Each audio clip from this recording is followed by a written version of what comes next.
কেনে চূড়ান্ত নিকৃষ্ট মুখ্যমন্ত্ৰী ডক্টৰ হিমন্ত বিশ্ব শৰ্মাৰ ৰাজনীতি পত্নীৰ নাম সাঙুৰ খোৱা বাবে টানি আনিলে আনৰ গাৰ্লফ্ৰেণ্ডক জুবিনৰ মৃত্যুক লৈ ৰাজনীতি মুখ্যমন্ত্ৰী কঠোৰ সকিয়নি গৌৰৱ গগৈৰ মুখ্যমন্ত্ৰীয়ে অযথা অদৰকাৰী কথা কোৱা বন্ধ কৰক অন্যথা 2026 পূৰ্বেই মুখ্যমন্ত্ৰীৰ চকীখনো হেৰুৱাব জুবিন গাৰ্গৰ মৃত্যুক লৈ নিকৃষ্ট ৰাজনীতি কৰিছে মুখ্যমন্ত্ৰীয়ে বিজেপিৰ আইটি সেলে সহযোগ কৰিছে মুখ্যমন্ত্ৰী ডক্টৰ হিমন্ত বিশ্ব শৰ্মাক সেই কাৰণে কোনো মৰ্যাদা নোহোৱা হৈছে মুখ্যমন্ত্ৰীৰ কথাবাৰ্তা জুবিন গাৰ্গৰ ৰহস্যজনক মৃত্যুৱে এপশেক পাৰ কৰিছেহে মাত্ৰ লগে লগে মজ্জাগত তৰল আৰু নিকৃষ্ট ৰাজনীতি আৰম্ভ কৰি দিলে ৰাজ্যৰ মুখ্যমন্ত্ৰী ডক্টৰ হিমন্ত বিশ্ব শৰ্মাই জুবিন গাৰ্গৰ ৰহস্যজনক মৃত্যুৰ ন্যায়ৰ বাবে চাৰিওফালে উঠাৰ দাবীৰ মাজতে ঘৃণনীয় ৰাজনীতি আৰম্ভ কৰিছে মুখ্যমন্ত্ৰী ডক্টৰ হিমন্ত বিশ্ব শৰ্মাৰ লগতে সাহসীয় বিজেপিয়ে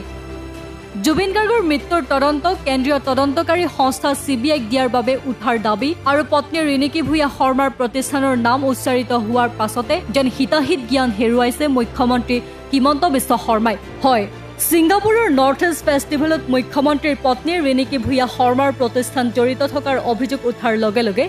আবুল তাবুল বুকিবলৈও আৰম্ভ কৰিছে মুখ্যমন্ত্ৰীয়ে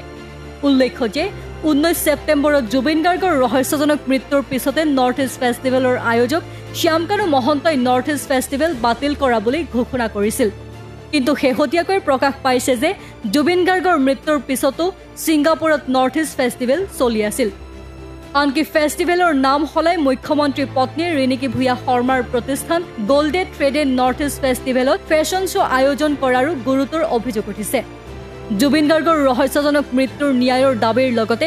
নৰ্থ ইষ্ট ফেষ্টিভেলত ৰিণিকী ভূঞা শৰ্মাৰ প্ৰতিষ্ঠানৰ বিৰুদ্ধে উত্থাপিত অভিযোগৰো উত্তৰ বিচাৰিছে বিৰোধীয়ে মৌলিক কথাবোৰ উত্তৰ দিয়ক আপুনি ৰিচিভ কৰিবলৈ যাম বুলি কৈছিলে কিয় নগ'ল মোক এই গোটেই জুবিন গাৰ্গ ডাঙৰীয়া মৃত্যু হোৱাৰ পিছতো আপোনালোকে কিয় নৰ্থ ইষ্ট ফেষ্টিভেলটো চলাই ৰাখিলে বেলেগ এটা নাম দি মুখ্যমন্ত্ৰীৰ ঘৈণীয়েকে পৃষ্ঠপোষকতা কৰা গোল্ডেন থ্ৰেডৰ নামত কিয় ফেশ্বন শ্ব' হৈ থাকিলে এইবোৰ প্ৰশ্নৰ উত্তৰ দিয়কচোন এইবোৰ প্ৰশ্ন কিয় উত্তৰ নিদিয়ে মুখ্যমন্ত্ৰী ডক্টৰ শৰ্মাৰ পত্নী ৰিণিকী ভূঞা শৰ্মাৰ প্ৰতিষ্ঠানৰ নাম উচ্চাৰিত হোৱাৰ লগে লগে মুখ্যমন্ত্ৰী শৰ্মাৰ মজ্জাগত কুটিল ৰাজনীতিৰ বহিৰ্প্ৰকাশ হ'বলৈ ধৰিছে তেওঁৰ পত্নীৰ প্ৰতিষ্ঠানৰ নাম সাঙুৰ খোৱাৰ লগে লগে আবুল তাবুল ক'বলৈও আৰম্ভ কৰিছে মুখ্যমন্ত্ৰী শৰ্মাই পত্নীৰ নাম সাঙুৰি বিৰোধীয়ে কৰা প্ৰশ্নৰ উত্তৰ দিবলৈ সাহস নোহোৱা মুখ্যমন্ত্ৰীয়ে হিতাহিত জ্ঞান হেৰুৱাই মুকলিকৈ কি নিকৃষ্ট ভাষ্য প্ৰদান কৰিছে শুনক সবৰে ওয়াইফৰ কথা কৈ আছে মই কাবাৰ গাৰ্লফ্ৰেণ্ডৰ কথা ক'ব গৈছে লুৰিণজ্যোতি গগৈৰ ওপৰত জুবিনে